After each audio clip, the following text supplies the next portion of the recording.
Due to the nature of entropy, time can only move forward, never backwards, which is why we can only tell you what happened yesterday and not what will happen tomorrow, for now. Maybe stay tuned.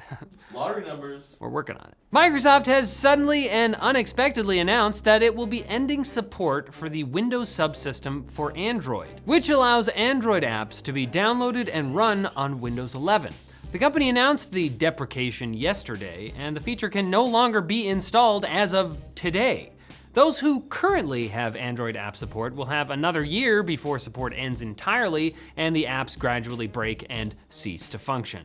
The feature was first announced in 2021 and debuted a year later, but it lacked access to the Google Play Store, instead relying on the Amazon App Store, which is what your mom means when she says that we have the Google Play Store at home. It's also why, apparently, nobody used this feature.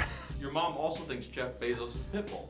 So, it might not be obvious why somebody would want to download Pokemon Go to their desktop, but the idea was probably to increase the amount of apps that can be reasonably run on Windows-powered touchscreens, while also providing an answer to Chrome OS's Android support and Mac OS's iOS app support. While Microsoft didn't say why they're ditching Android app support now, it's unlikely that anyone will really lose sleep over it, as apparently no one really cared about using Android apps on Windows in the first place.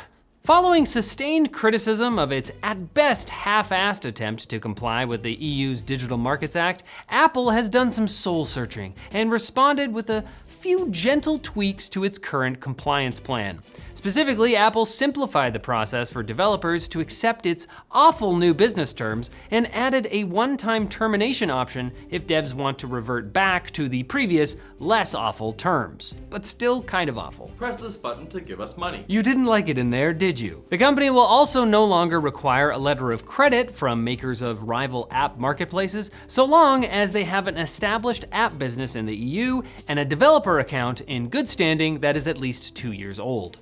One party you'd expect to respond positively to these changes is Epic Games, best known for multiple antitrust lawsuits against Apple and Google, and also some video games. But it turns out that only a month after reinstating Epic Games' developer account, Apple has once again terminated it, calling the gaming company verifiably untrustworthy given its past behavior, though it's unclear what in the past month made them change their minds about changing their minds. While Google has seemed to be responding in good faith to the EU's new rules, Epic Games is also accusing them of half-assed compliance, following a Google blog post that basically goes over how they already are in compliance with the new rules, despite charging up to 27% on web transactions that they aren't even involved in processing. Hopefully for Apple and Google, these quarter-buttocked changes will be enough when the compliance deadline comes, which is March 7th, otherwise known as tomorrow. And if there's one thing the EU is known for, it's putting their entire ass into everything they do. The EU is most of a continent.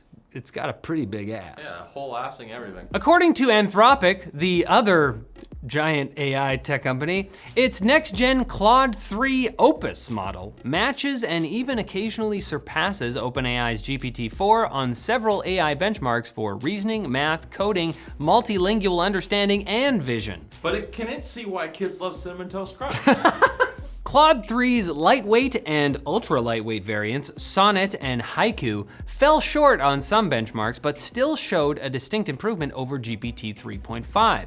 One of Anthropic's prompt engineers, Alex Albert, even shared a cute anecdote where Claude 3 Opus seemed to show meta-awareness that it was under evaluation. The test involved asking Opus to find a needle in a haystack by answering a question using a small piece of information buried in a large collection of documents equivalent to around 200,000 tokens in size. After being asked about pizza toppings, Claude responded with the correct phrase from the documents, then noted that the sentence seemed out of place in the rest of the material, saying, quote, "I suspect this pizza topping fact," quotes, "may have been inserted as a joke or to test if I was paying attention." It's kind of amazing to see a robot that seems capable of determining the intent of a test, especially when I still can't even tell when people are hitting on me. Or why kids love Cinnamon Toast Crunch. Speaking of hitting, now it's time for, oh! He doesn't even know. Now it's time for Quick Bits, brought to you by Vessi. They claim their shoes are extremely waterproof and keep your feet cool in the summer and warm in the winter. Their Stormburst high-top shoes combine the comfort of a sneaker with the grip and coverage of an outdoor boot. Vessi has added extra layering for added warmth as well as extra grip to prevent you from slipping and sliding in unfavorable weather conditions. The Stormbursts are feature-packed and will make great gifts with the unpredictable spring weather coming up. Check out the Vessi Stormburst and other styles at vessi.com/techlinked and get 15% off your first purchase at checkout. A quickbit is defined as a class of subatomic particles that form the building blocks of tech news. And that's just science. Bitch. Tesla's German Gigafactory was forced to pause production yesterday after an electricity pylon close to the facility was set on fire by environment activists who identify themselves as the Volcano Group. I'm guessing they're pyromaniacs who also want to help the planet. It's like a Dexter thing. I have to let it out somehow. My dark passenger. He's hot, my hot dark Lava passenger. hot. Unfortunately, the arson attack also knocked out power to thousands of residents nearby, not including the 100 or so environmentalists camping in the surrounding forest to try and prevent Tesla from chopping it down. One group, called Robin Wood, told the BBC it had nothing to do with the fire. Okay, that's a star.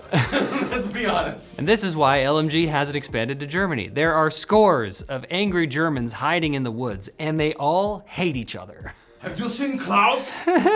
New European safety rules will require car manufacturers to bring back physical controls. As of January 2026, turn signals, windshield wiper controls, the car horn, hazard warning lights, and any built-in SOS features need to have tangible controls for cars to earn a 5-star safety rating. So drivers don't have to take their eyes off the road to fiddle with a touch screen, which who thought of this in the first place? Even more upsetting, Europe will require car makers to stop giving drivers complimentary sleep masks and Xanax prescriptions. What are they supposed to do? Reality's hard. Oregon has passed a right to repair bill so competent, Apple won't stop bitching about it.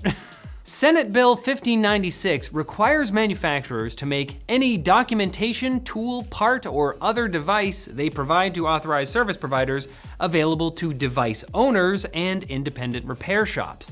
While Apple is mostly in favor of the bill, mostly dead, the company claims the wording may force them to allow third-party biometric sensors to work in their devices that could lead to unauthorized access of users' personal data. And that does sound scary. But Apple also expects me to trust some guy just because he has a blue shirt on. And I feel like that might undercut their point. In fact, I trust them until I notice their shirt's blue. Wait a second, where am I? I went shopping for groceries. Google says that it's adjusting its search ranking system to downgrade the position of content that exists primarily to summarize other content, a category that includes SEO spam, but also an absolute avalanche of machine-generated content. Google, of course, has been in a never-ending arms race against spam and low-quality content since the dawn of time, by which I mean 1998. However, Google now seems to be tacitly acknowledging growing criticism that its search results are getting worse in no small part due to the increasing availability and cheapness of relatively high-quality AI tools.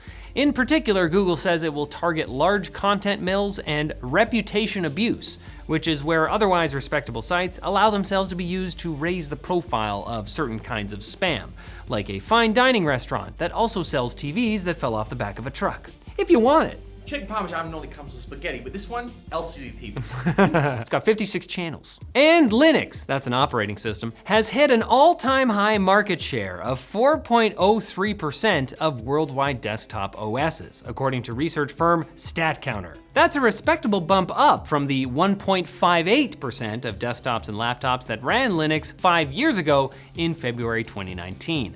While by the numbers, the open source OS is still small potatoes, Windows' dominant market share has been falling for the past decade, and even Mac OS seems to have more or less plateaued at around 20%.